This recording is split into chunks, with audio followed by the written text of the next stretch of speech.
এই এক প্রবাস জীবনে এসে কত কিছু হারালাম। পরিবার থেকে দূরে আসলাম, প্রিয় মানুষ হারিয়ে ফেললাম, উপযুক্ত বয়সে বন্ধু বান্ধবদের সাথে আনন্দটা হারালাম। এই প্রবাস আমার কাছ থেকে অনেক কিছু কেড়ে নিয়েছে। আলাদা দিনের মতো ঈদের দিনের আনন্দটাও কেড়ে নিয়েছে। একটা ঈদের দিন সকালে ডিউটি থেকে এসে আর কোনো কাজ থাকে না, ঘুমিয়ে যাওয়া, খেয়ে দিয়ে নিজের মতো করে চলাফেরা করা। একটা পরিবার ছাড়া প্রবাসে ঈদ কাটানো কতটা কঠিন সেই ছেলেটাই বলতে পারবে, যেই ছেলেটা পরিবার ছেড়ে কয়েক বৎসর যাবৎ প্রবাসে বসবাস করে। আমরা প্রবাসীদের টাকা হয়, ফ্যামিলির আনন্দটা ভিডিও কলে দেখা হয়, বন্ধু বান্ধবদের সাথে মোবাইল ফোনে কথা হয়, তাদের সাথে থাকা হয় না।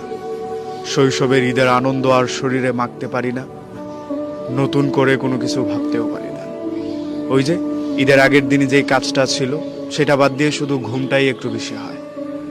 বিকেলবেলা একটু বেরোয় শপিং মলে যাওয়া হয়, এর বাহিরে কিছুই হয় না।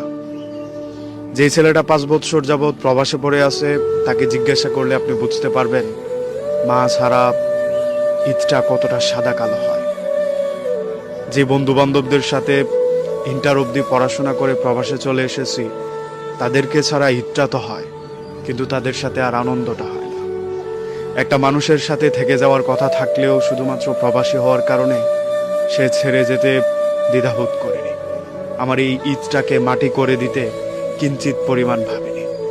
আমার চোখের সামনে এমন বহু প্রবাসীকে আমি দেখেছি, মার শেষ বিদায়ে সে উপস্থিত হতে পারেনি, বাবার অসুস্থতায় পাশে থাকতে পারেনি, বোনের বড় একটা আনন্দে সঙ্গ দিতে পারেনি।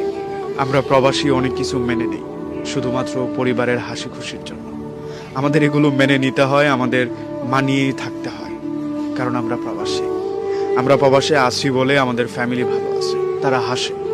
তাদের হাসিটা আমরা মোবাইলের ওপার থেকে দেখেই একটু তৃপ্তি পাই। কাছে যেতে পারি না, ছুতে পারি না, এদের সাথে ঈদের আনন্দ ভাগাভাগি করতে পারি না, তবুও আমরা